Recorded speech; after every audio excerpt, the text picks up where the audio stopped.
Metal Gear RC coming at you from inside the Wrench and Nut RC garage. As you can see, we got the monster truck here in the garage doing some upgrades, as well as go over a couple things that I did with the truck. This is about a 15 plus year old RC monster truck that I've been having.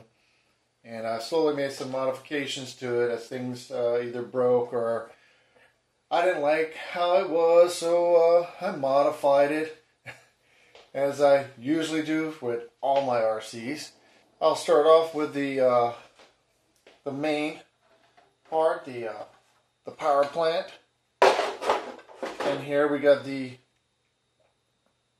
brushless Race Star with the Restart ESC. It's a 60 amp ESC. Comes with the fan. I did buy the heatsink and fan to attach to the brushless motor. It did get a little warm. Nothing too crazy, but I still wanted to keep it cool. Even though it's only the time I've seen it get real hot. It's in the summertime, especially when I'm usually heavy on it and constantly going at high speeds. But just little driving around here and there, doing little stunts, I have no issue with it getting. It gets slightly warm, but never really too hot. It's meant for two motors, 540 can motors, brush originally. I've had it in there for maybe a couple times until I was able to get a brushless motor in there. But the one I had was way back when. I think it was a Novak. I'm not sure which one, but I had it in there. It had some power, but never really performed. But until I got this one here, I had this one for a different project, but I pulled this one out and I was like, hey, let me just try this motor in there. And I gave it a try, and oh my, it has plenty of power. So I was like, I'm keeping that motor in there. I ordered another motor for the other project I'm working on. It's a very slow project, that one there. But I like this motor. Just one. It's a 540 size motor. I'll put the description in the video. And this one here, they say it's for 1/10 and 1/8 scale. Well, it definitely delivers on the 1/8 scale, being the fact that this monster truck here, I even tuned down the motor so I have a soft start, and it's still it'll pick up. It'll do wheelies. It'll flip over if I mash it too long. So I gotta be very light on the throttle with it, being that it just has one motor. This brushless motor here.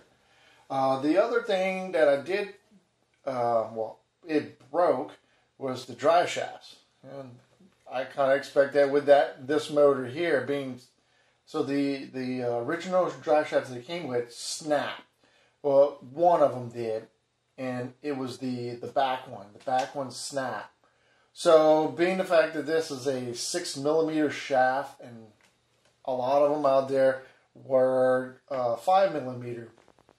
I was searching around, couldn't really find anything. Everything that was seen was like really expensive. But I came across this one for the LMT monster truck. I'll put the description on the screen. Which one I got. I got that one there, and it fit perfect. The only modification I had to do was it has a pin that goes through, all the way through, so I had to mark it and drill a hole through so the pin can go all the way through and be able to attach on the axle. The trash can attach on the axle and to the transmission. So I did it for the front and the rear as well. And when I purchased this one, they were fairly cheap, a lot cheaper than some of the ones I was seeing on eBay. That was pretty much custom made for the 6mm and the length I needed. And so I went ahead and I tried that one, and it worked perfect. And I have not had any issue with them. No binding up, nothing. It drives. The other one, in my last video, I did with the monster truck. I was running through the leaves and stuff, and you don't see it in the video, but in the outtakes, it was doing a lot of rolls, flips, and everything after jumping through, and it was pretty chaotic, but it held up the whole time. But the last one, after it ran into the camera, it snapped. Just this little part, and I would have to say the only reason, looking at it, the only reason why was I think I may have tightened it down a little too tight, and as it wiggled, it made it snap right between where this ball joint and the bottom meets the plastic. It snapped inside, and it just tore and ripped it. So I had to replace that. I had to wait for bearings for it because apparently one of the things is the bearings got, I'm not sure if it looks like there's a little bend to the actual shaft itself that goes to the tire, and I couldn't get it through, and I don't have a press right now to press it through, but I did have extra drive shafts. So all I did was went ahead and ordered new bearings for it that came in today, and I went ahead and assembled just the front end and put it on. Definitely want to use Loctite. So I use Loctite on here, being it's metal and metal. Every time you have metal on metal, you definitely want to use some Loctite. The blue or red type. I had red on hand, so I just went ahead and used red Loctite. The other one is this portion here for the front lower bumper that's attached to the axle. It also holds the servo. I had made a ramp, and I mean 15 plus years, this plastic was starting to get brittle, and on the back here, when I came down, it just bent enough. It was still attached, but it bent because there's a screw that goes right through the axle here that attaches it and bolts it down. But this back one here is right next to the ball joint that attached to one of your four links for your suspension. And it took a lot of pressure, and because of how tight it was and the plastic, one side of that screw just popped and gave. It was still attached, but just that one side popped, and I recreated in CAD, 3D printed out. It was doing pretty good for moderate to mild bashing, but anything that, when you start doing anything over a foot or more jumps, it was breaking. So I found these on eBay, these aluminum ones, and went ahead and ordered those and replaced those, and haven't had any issues with that since I put these on. The other one I did do is I did this 3D CAD drawing that holds the servo, because the original ones was these little bitty plastic pieces that attach here in the front with screws. And so I went ahead, took that out because they were starting to move. The steering never was always in alignment, so I pulled that out and I drew up a piece of plastic. Let me get you a little closer view. As you can see, it's a lot bigger, a lot sturdier, and it actually wedges itself between the actual here. Well, it was on the plastic, but now it's metal. So it wedges itself between there and here, as well as the screw. These front two screws, the original screws, screw into it, holding it on. So no matter how much torque is put on it, it's not moving. The other one, well, I have the camera at hand. The other one is this one here. I removed the original one that was here, that it links, it goes to your shock here. Goes to here. So here's your shock, and goes down to a 90.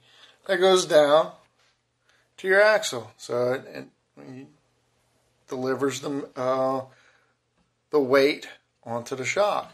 So the original sway bars, as you see back here, original ones, they just go through one of the links, the lower 4 link goes through, and then you zip tie it here, and then it provides a sway bar for you. And I didn't care for it too much, so I removed the front one, and it was simple to do on the front one, being the fact that I had a lot of room, nothing in the way. The back, I have the battery box, so I haven't figured out the back yet, but I drew this one up using the original sway bar. The sway bar goes inside there. As you can see, it goes inside. Here's where it attaches. Here's your 90 here to your shock.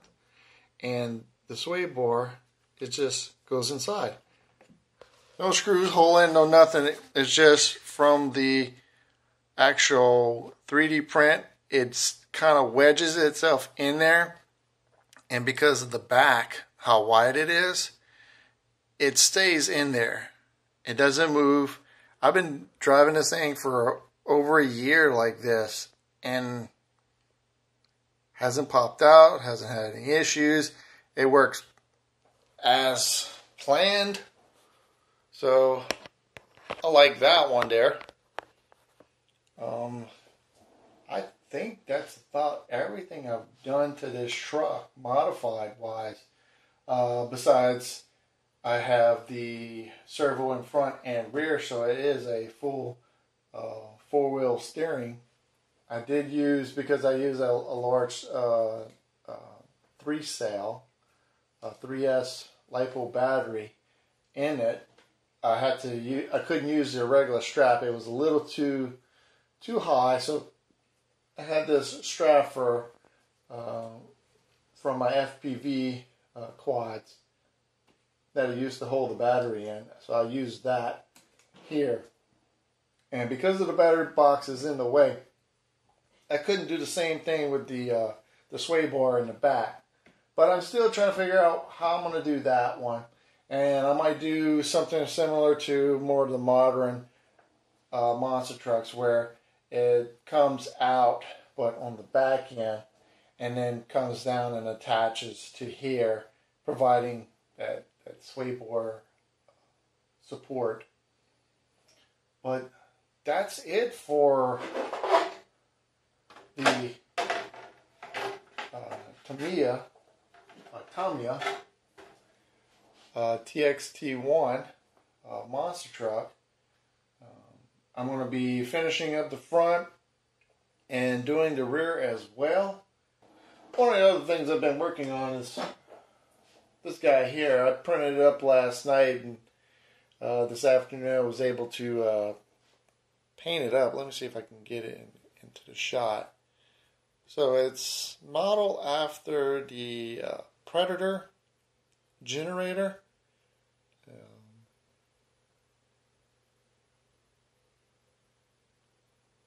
The one you can get at Harbor Freight.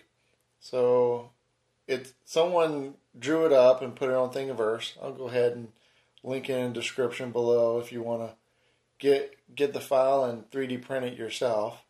But it doesn't come like this. You have to paint it up. And that was my handy detail there. As well as got a couple things here.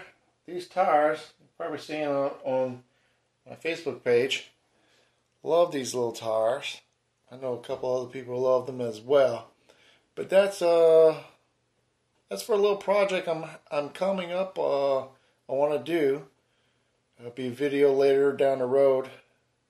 If not, if you're watching this afterwards, I'll probably have it linked to it in the description. The video that I'm going to be doing. That this tire is kind of like a heads up for.